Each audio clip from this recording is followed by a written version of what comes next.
There's now going to be the December 6th, 2024 meeting of the Beavercreek Rotary Club. I do want to apologize for the email that was supposed to go out on Wednesday, but for whatever reason, it didn't. And was sorry about that. Want to thank our greeters, Dan Jarvie and Bob Choi, Eric Marcus, Ticketmaster, Beth Handworker from Setup and Program Assistance, Pete Bales, Mark Whiteside, Mike Swick for the programs, and Jim Gundel for the website. I think we've got a special program today. Let's see if you can stay here. And here, There it is. packaging. He's coming in with his dish right now. No problem. The delivery is being Saturday. I want you to get up there. I just want to know where that was. He was greedy, so he's allowed to go a little late. And dogs. Having said that, greetings. And welcome to Rotary. Oh, a creator and gathered here today as members of Rotary. We pray that we are ever mindful of the opportunities to render service to our fellow citizens and to our community. Keep in mind always the enduring values of life, exerting our efforts in those areas of those things upon which future generations can build confidence. Let us continue to strive to make a better world. Amen.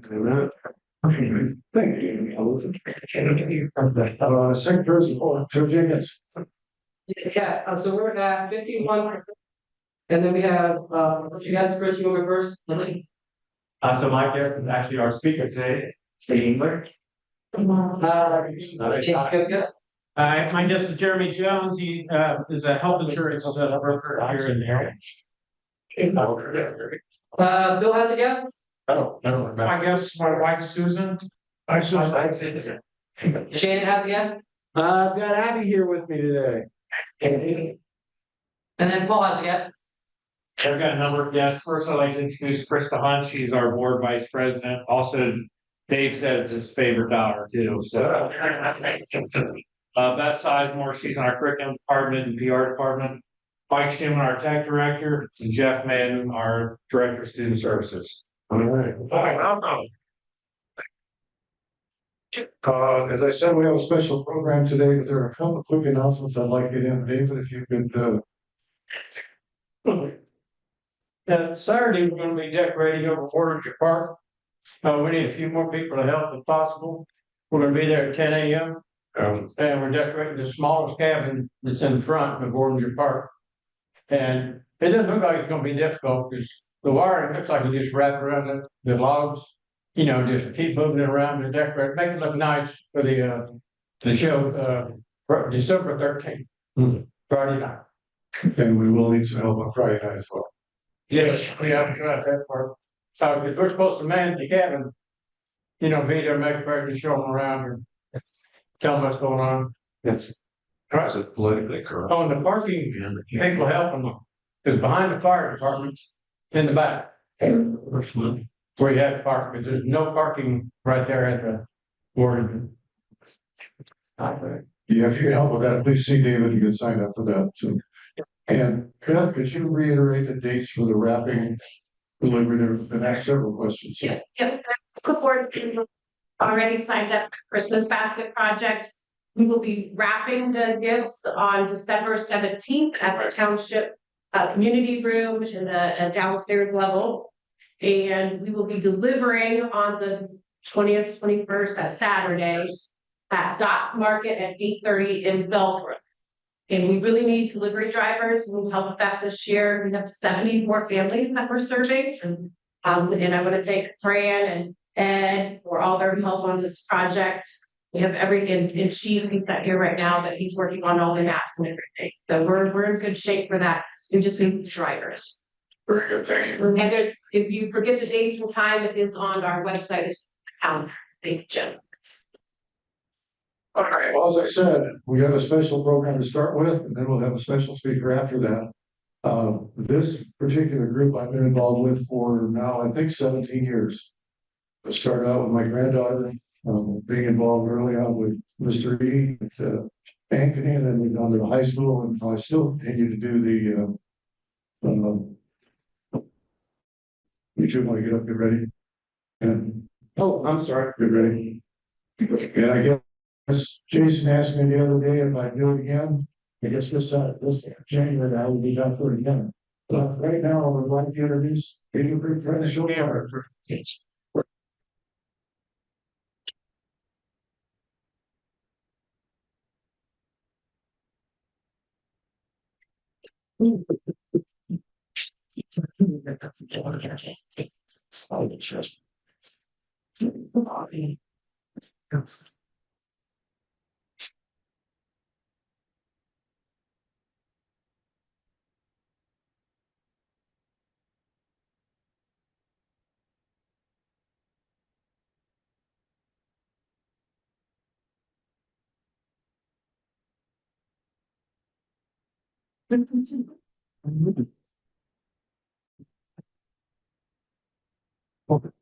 Let's see. Keep it.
Sky,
One more time for friendship learn.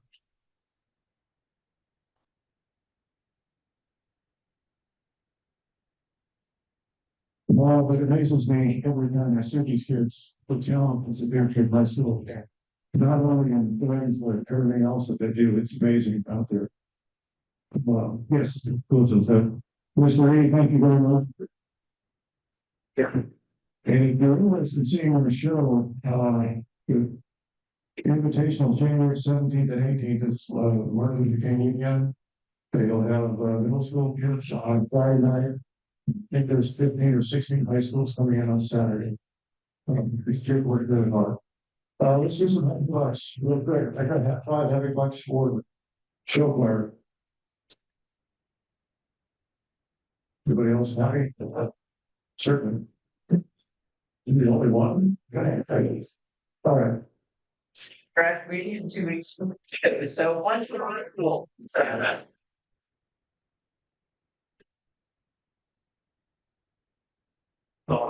Last year, band had a director from school will come down and teach them some things, which will be exciting to see.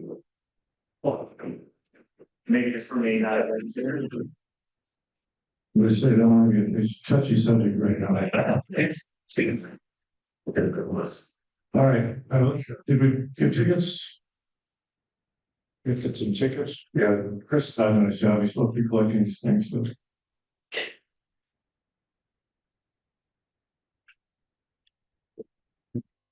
Oh, look, they're all doing that. All right, the ticket is 856-305. Oh, Frank. Any winners at the tape? Are we looking for the Queen of Hearts?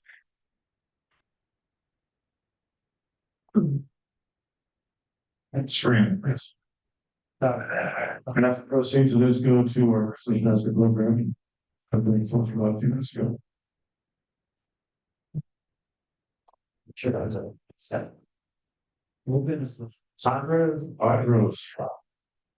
right, we're making Chris work a little hard today. We didn't have to give a sergeant's report, but I'm going to ask him to come up and introduce us.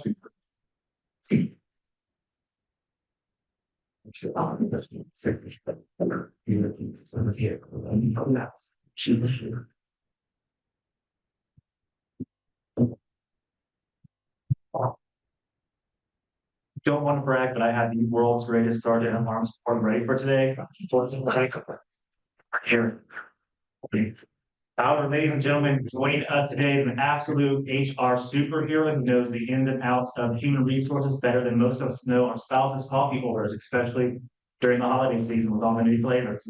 She's also an Ohio State alumni, which means she has the G14 classification to always finish that iconic chant of OH. Yep. On top of her bachelor's degree from the Ohio State, she has her master's in human resource management. She holds certifications from 2 of the largest HR associations, is a member of the Human Resources Association of Central Ohio, the HR Unite community, and SURE. She has been featured on the world's greatest and unfortunately retired podcast, known as the HR Social Hour Podcast. She sits on the board of directors for Habitat and Humanity for Delaware and Union counties. She's also a best-selling author. So her presentation today will be a walk in the park for us, as she has spoken at numerous local and state HR conferences, including the SHRM Annual Conference and the Annual HR Conference on a cruise. So just a quick sidetrack, board of directors, can we look to have one of our meetings on a cruise next year?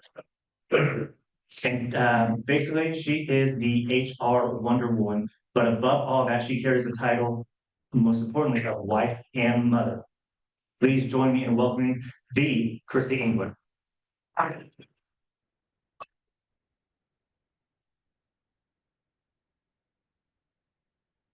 Thanks, Chris. I didn't even pay him to say all that stuff. Chris and I have been friends for a long time, knowing each other through the HR space, of course, and when he asked me to come, because I knew that this group is very, very important to him, so I knew that it was quite an honor to be here today. So thank you so much for having me. I appreciate it. So yeah, I'm joining us from over in Columbus, where we're a little bit, but we're gonna be okay. There's a national championship trophy with our name on it. So we're gonna be fine. We're gonna be fine. So I want to talk to you a little bit today. You know, Chris has told me so much about the things that you all do in the community and your strong ties, and how leadership is such a strong part of what many of you do on a regular daily basis. And some of the experiences that I have had, and one in particular that I did not plan for, has actually been a fantastic teacher to me of leadership development. So as Chris mentioned, I'm a 20-year HR practitioner, now a private HR consultant. I've primarily focused on small, mid-sized, family-owned, multi-generation businesses is usually kind of my bread and butter. Love working with those families who are doing something really cool that really means a lot to them, and helping them figure out their people stuff and their compliance and all those things that they didn't plan for. That's stuff they don't really want to do. Mostly entrepreneurs and again, in those family-owned businesses and all those cool industries. I practice people first and not policy first.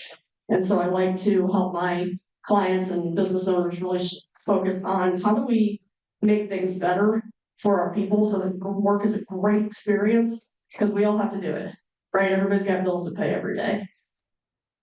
So the 5 F's that kind of drive me and my life, and you'll see it as I continue through my talk. Faith first and foremost. I'm a massive soldier for the Lord, and just trying to figure out what he needs me to do every single day as I'm marching on this earth. My family, who I'll talk a little bit about. Football is massive for me, and so in addition to Ohio State, we're also Steeler fans. So we made the trip to Cincinnati last Sunday and got the victory there. So it was awesome. Fitness has become a huge part of my life, especially over the last 7-8 years. Good friend of mine, Heather, she's pictured here in the pink hat. She had beat breast cancer in 2019, and she's a veteran. She is just hardcore and then just a wonderful person. And she called and said, "Hey, I think to celebrate that I beat breast cancer, I think we should run a marathon." You say yes, right? When your best friend is in this position and proposing this. So we've done some races together, and I had always been kind of a start-stop runner prior to that time, but it gave it a new purpose. It gave it a new thing to strive for. So it's been a really fun journey the last few years doing that. And then I don't know how many other Friends TV show fans we have, but my husband and I's relationships pretty much built on Friends. So that's a big part of us. So in January of 2007, I became a mom to this little nugget, Avery Lynn. It was a cold and snowy January day, pretty typical. Avery's now 17. She'll be 18 next month. She's a high school senior. So we're navigating the college We are letting her look at other schools. But my husband works at Ohio State. And I'm an adjunct professor at Ohio State. So, she's always kind of had a fantasy, right? Oh, I think it connects. Oh, you know what? It's got animations on. My bad. Hold please.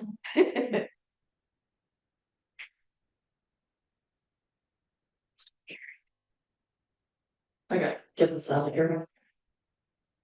Yeah, how can you know this up? Yeah, sorry. All right, let's get these issues. Here. Where are they? Yes. Okay. You don't mind? No, I don't need understanding. So.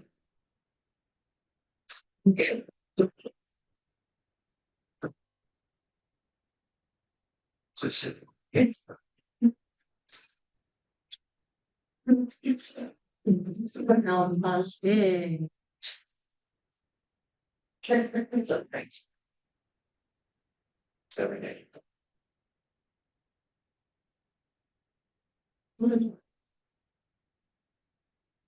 Yes, sure. Thank you. Of course, appreciate it. So in addition to Avery just being a wonderful kid. Can you go back? Oh, so sorry. She's a competitive dancer.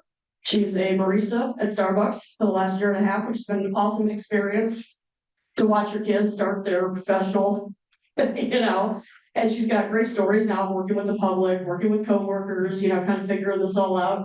So, as an HR nerd, I'm like, this is great. And I could not wait to get her, onboarded and filling out her tax forms. And she's like, Mom, why is this cool? And I'm like, but she is just a wonderful light. And I'm really, really excited to see what the Lord does with this kid's life.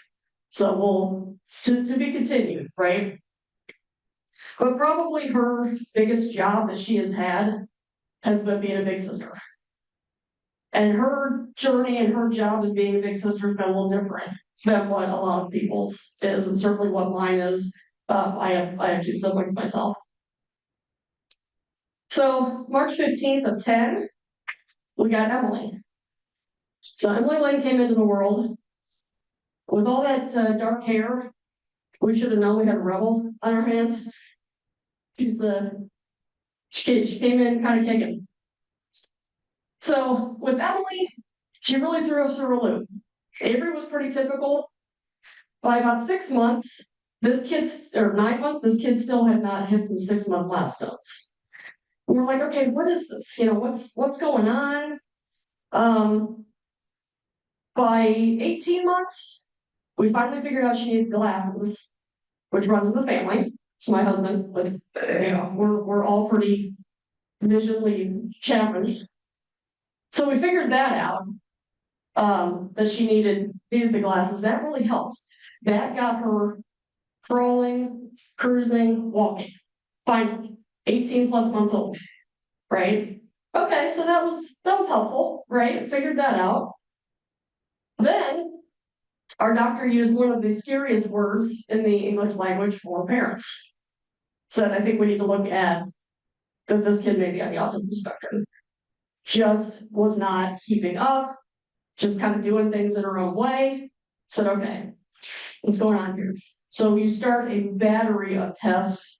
You see every specialist under the sun.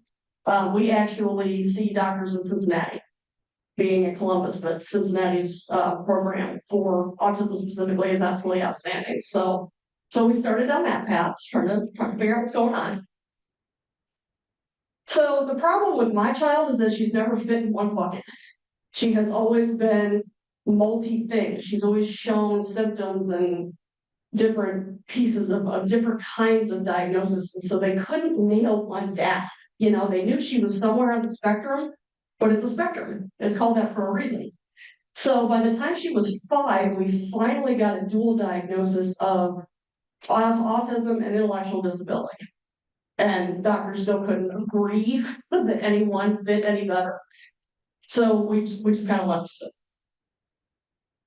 So then comes a lot of therapy and a lot of, schooling and trying to figure out what's the right thing. And we actually sent her to a private preschool for the first several years, trying to figure that out.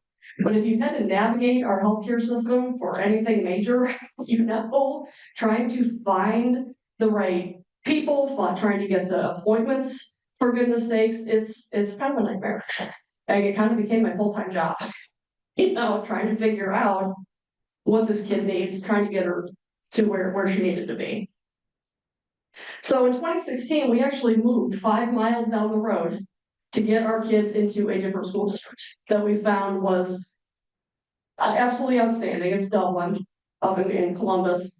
And it really has worked out so beautifully for both of our girls. So we're really, really blessed. Their special needs program is as good as any private school that we could possibly find. So we've been really blessed. We've had great teachers, she just gets the attention that she needs.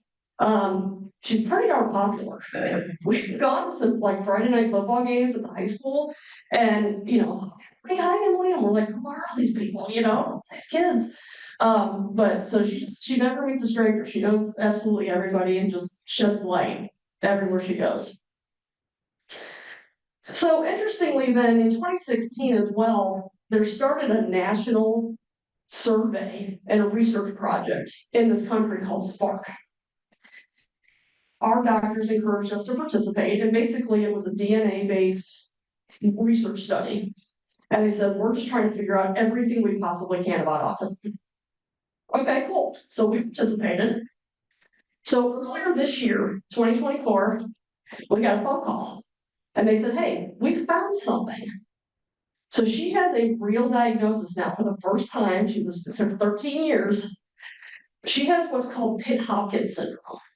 Less than 500 cases in the world. So this thing is rare. This thing is not commonplace at all. It didn't really change anything, but I'll tell you the relief that came is that we learned this was not genetic. This was just something that happened. So it kind of helps my older daughter to say, now I'm not so scared to have kids. Right? And they said, if you all wanted to have more, the chance of having a child again with this would be very, very slim. Of course, my husband and I are, that train is gone. Forget that, yeah. But really cool, right? That science is where it's at, and that we were actually able to get that. And our hope and prayer is that another family doesn't have to wait 13 years. Right? We're hoping that by participating, we were able to contribute to that. So today, where are we today? So she is 14. She's in the 8th grade. She's just a light. She's an absolute light everywhere she goes. Loves people. That's the other thing about the autism thing not really fitting with her. She's extremely social. Never met a roller coaster she doesn't love. The higher, the faster, the better. Obsessed with everything Disney, right? But on the other side, her cognitive level is about a toddler, and it's pretty much going to stay there. So that's what my husband and I are dealing with every day. While we're getting ready for one to leave the nest, we know the other one ain't ever leaving the nest, right? So it's a different kind of planning. It's a different kind of life. And this challenges us all the time, every day, right? I have a really, really good friend and coworker that I've worked with for a long time. And she knows when I'm having a bad day. And she knows, I can tell her, hey, we had a really rough morning. And she'll say, okay, let's go to lunch. And so it affects us. It affects us in our daily life. It affects us as employees, when we go and do that. So why am I telling you all? So this is a lot personally spilling to a bunch of people that out. So I have been praying for 14 years. Lord, what am I supposed to be learning in this moment? Right? What's it supposed to be teaching me? I was not prepared for this at all. I am not a person that does well with medical stuff. My husband is so much better at this than I am. This doesn't run in our families. So we were completely thrown for a loop. So I've really been looking for, what am I supposed to be learning here? Right? What is this supposed to teach me? And as it turns out, it's very applicable in the HR space and in the leadership space. So one of the first things the main things that I have learned is you never really know what's going on in somebody's life. In HR, we have a tendency to, as soon as people are late, breaking the rules, you know, they're doing it on purpose. I actually had a conversation just yesterday with our executive director at Habitat for Humanity, where I'm on the board, and he's got an employee issue with one of our Restore employees. And he was jumping the gun. He was assuming a lot about this person's actions. And I have to remind people, look at what I've gone through. If I didn't tell you that, Chris will tell you, I'm generally a pretty sunny, positive person. You would never know, right? So you don't know what's going on in people's lives. And it's really darn impossible to totally separate everything, right? I can't drop this anymore just because I'm at work or just because I'm at, the Habitat board meeting. So we really have to approach every situation with curiosity and really seek to understand what is going on with this person. Because I guarantee for every employee issue I have ever dealt with over 20 years, there's always something else more to it. It's never just that they're late. Right? It's never just, there's always something else going on. Always.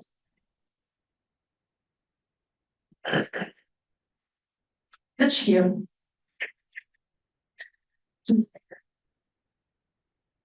The other thing is especially with families, right? What is going on? What is going on in anyone's life? So another thing that this has really taught me is that we have to dig a little deeper. Right? When we are talking with people, when we're incurring situations, what is really going on? What's really at the core? Right? And how can we help?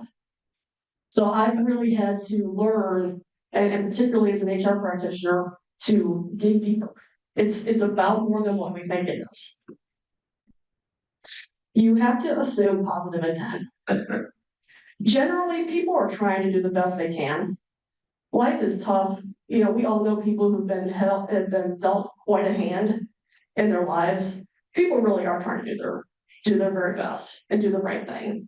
And I have found that if I approach every situation with, hey, I'm just assuming the best here, assume that people are trying to do their best and that they are positive and hopeful that we'll get to a better resolution. We can't do anything without kindness in this world. And sometimes the kindness that I see other people bestow on Emily is absolutely astounding. But I also see situations where it's not so friendly, right?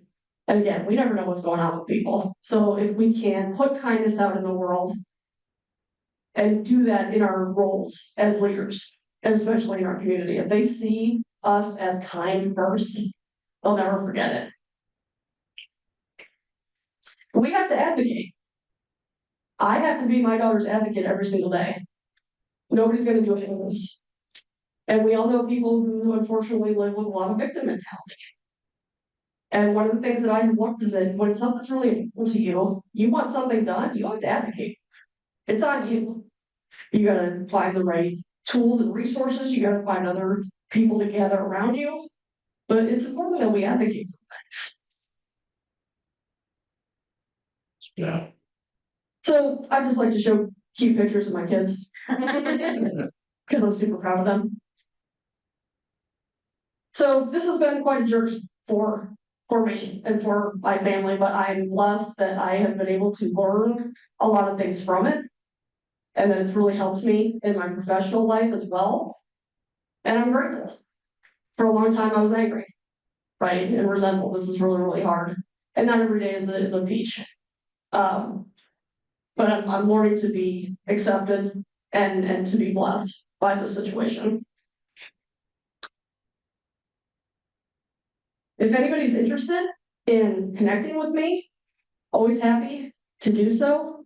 If you have a small business that I could help, if you have an organization that could maybe benefit from my story, what I've learned as well, particularly the last couple of years, is that the more I share, You know, when Chris and I are going to industry conferences and things, I always find somebody in the audience who comes up afterwards and says, hey, I'm in the same boat, or I know somebody, or, you know, that we're not all that different, right? Any questions I can answer?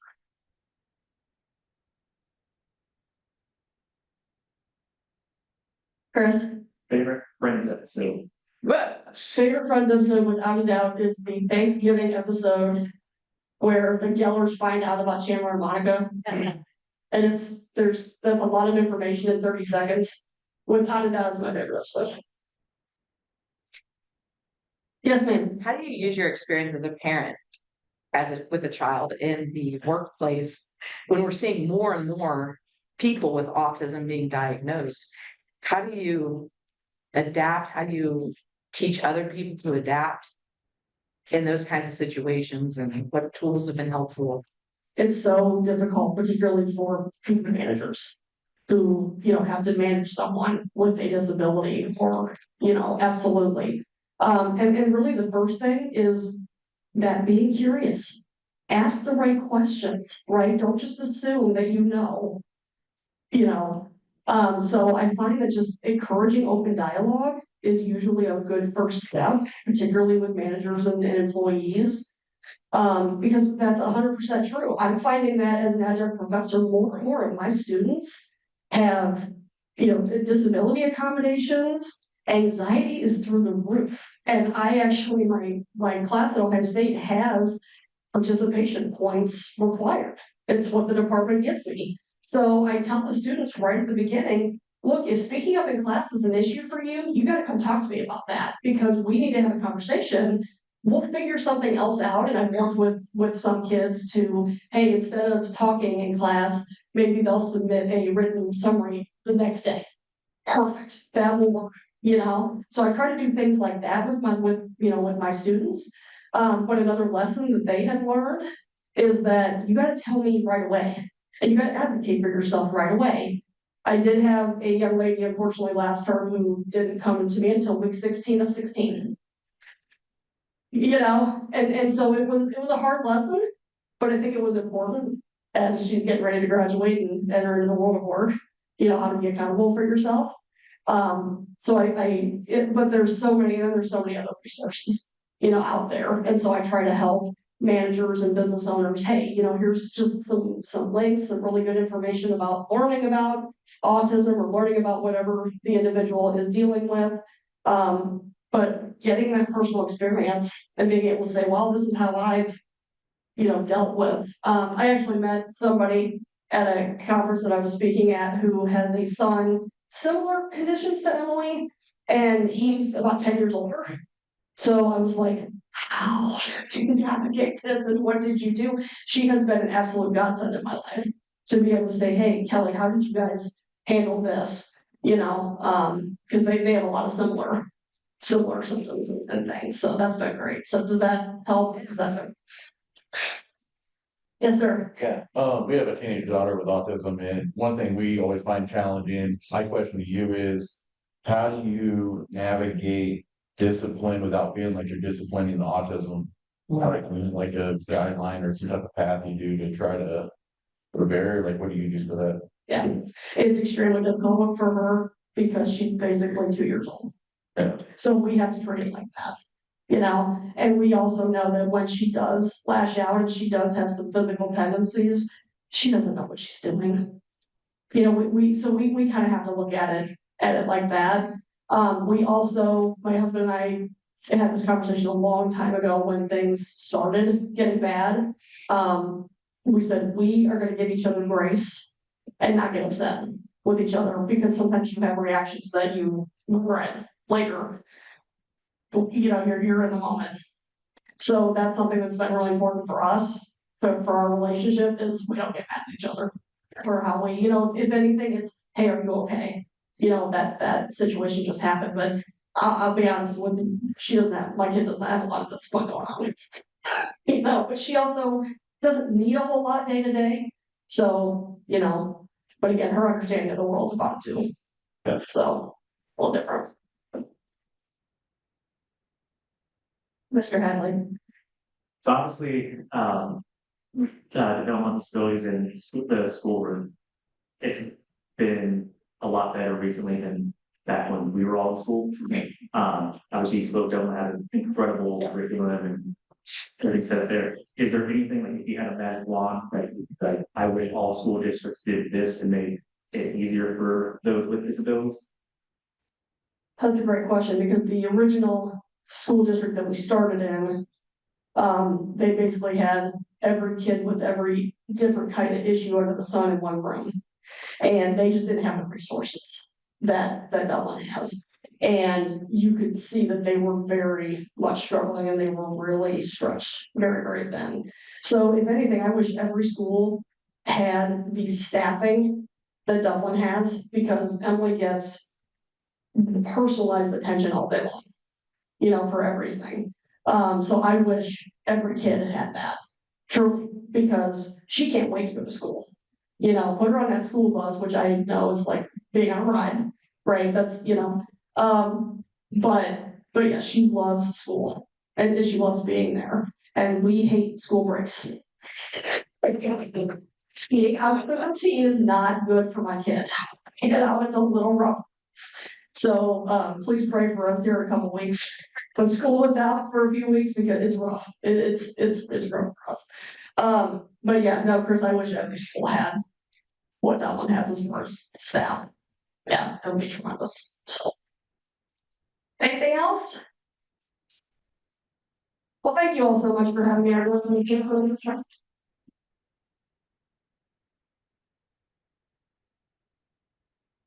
Thank you, Kristen. I think there's some people in this room that look forward to school breaks. As usual, we have a book that we donate to the library in honor of our speaker. And Christy's already signed this. It's called Santa is Coming to Ohio. I really hope so. Next week's speaker is Jim Brown, voice of the Wright State Raiders. Raiders next week, Charles Kern and Alex DeHaria. There will be a board meeting following next week's meeting, and I think next week's meeting is the last one of the year. So we'll take a 2-week break after that. Anything else for the good of the club? I just want to remind everybody, if they get some time in the morning at 10 a.m., we're going to decorate the cabin over there. It shouldn't take that long, the more people we have. So appreciate it. Thank you. Anything else? Joe, please stand.